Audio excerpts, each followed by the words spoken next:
So sometimes you guys might hear that ChatGPT AI is not there yet. It's not that good. A lot of people are saying that it's not this oracle that's going to solve every single problem for you, which is very freaking true. But a lot of people stop there. They don't continue to figure out how to use it as best as they can in order to get the best from it. And in this video, I want to share with you guys some of the ways that I've been doing to try to get the best out of it. That's actually helped me a lot in my pursuit of my goals, in my ambitions. And I want to share with you guys this because it's going to help you if you're trying to do the same. Now, the thumbnail that I used is not serious. You're not going to treat it like a freaking, like in Whiplash, like the coach treats the student. You're not treating it like that, but it's just saying that we're trying to get a little more out of it. We're not stopping there. We're not just looking at it like a student that just isn't good yet and saying, well, you freaking suck.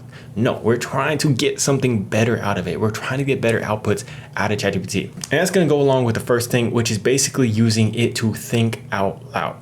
So when you have an idea or when you have things that you want to work out, a lot of times you don't have exactly what you need. A lot of times it's not perfect. But with ChatGPT, what you can do is basically start just talking out, brain dumping everything that you have into it, and it's going to help you work that out.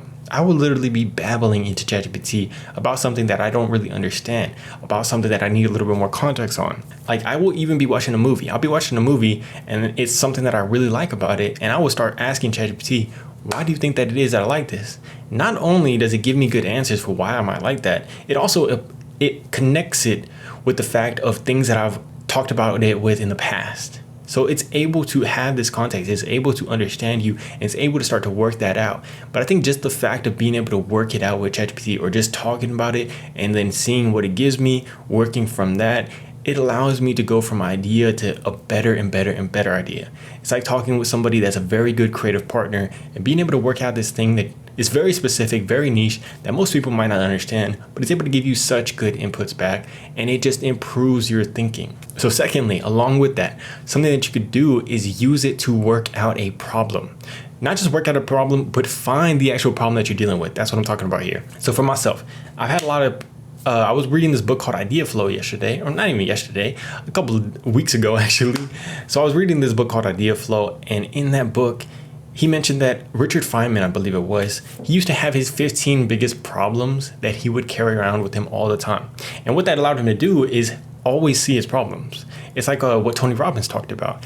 If you start thinking about red cars, all of a sudden, if you go on the street, you're going to see every red car. They were always there, but you just couldn't see them. So your solutions to your problems are there, but if you don't have your problem in mind, you're not going to be able to find the solutions. So for myself, I knew I had a lot of problems to solve, but when I was thinking about it after reading that book, I was like, I don't know exactly the problems that I want to solve. I can't put it into one sentence and say, this is the exact thing I want to solve. So I decided to go and work it out with ChatGPT. One of the problems that I was having at that time was that I didn't have a system and a method and an engine to go from idea all the way to something that I put out. So that was very tough for me, and I didn't know exactly what it was that I was struggling with. So I started working it out. I started talking with it, and at first it gave me terrible outputs. It was like, oh, I think that you want this. This is the problem you're dealing with. And it was not anywhere near what I was actually dealing with, and I was able to understand that. But what I basically did is I started asking it, okay, ask me more questions about the problem because you didn't necessarily get it the best. Let's keep working this through. It would ask me questions, and I told it to try again. It would try again. If I saw something that I could clarify, I was like, okay, actually, no, it's a little bit more of this.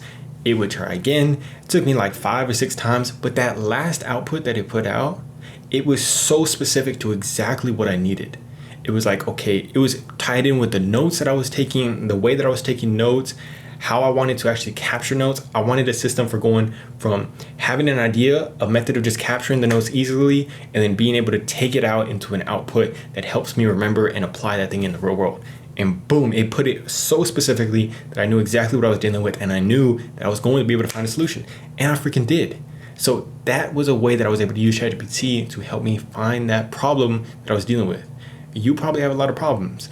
If you want to get specific about it and find the best solutions, ask ChatGPT to help you find the actual problem that you're dealing with. The third thing that you can actually do that goes along with that is using ChatGPT to help you find solutions for that.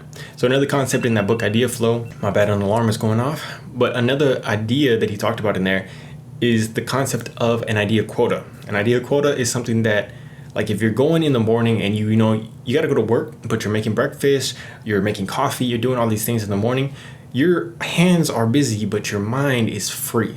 So what you can do is just start thinking about ideas for a problem that you're dealing with. And he says it's so important to focus on the quantity of ideas. Don't judge them, don't do anything, just get them out.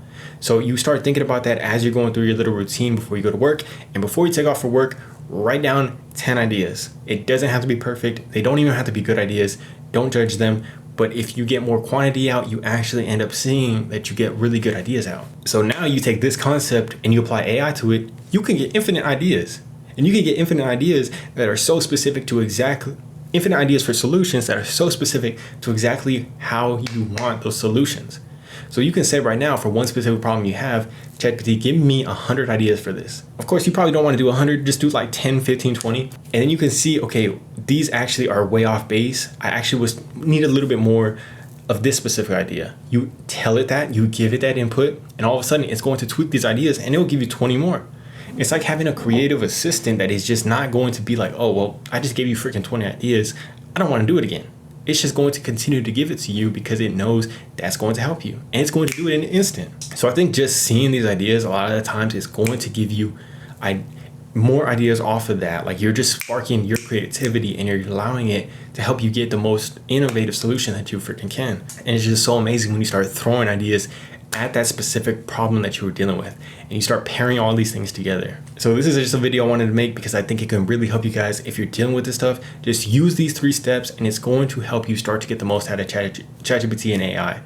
And don't just judge it off the bat. Don't say that it's terrible. Just start working with it and you can get the most out of it, man. Treat it like a creative partner. Treat it like an employee that you're working with, or a partner that you're working with. Don't be rough on it. Don't think that it's stupid just because it doesn't give you a good output. Just tweak up how you're using it and you're going to unlock it. I love you guys. Hope you have an amazing day, week. Peace.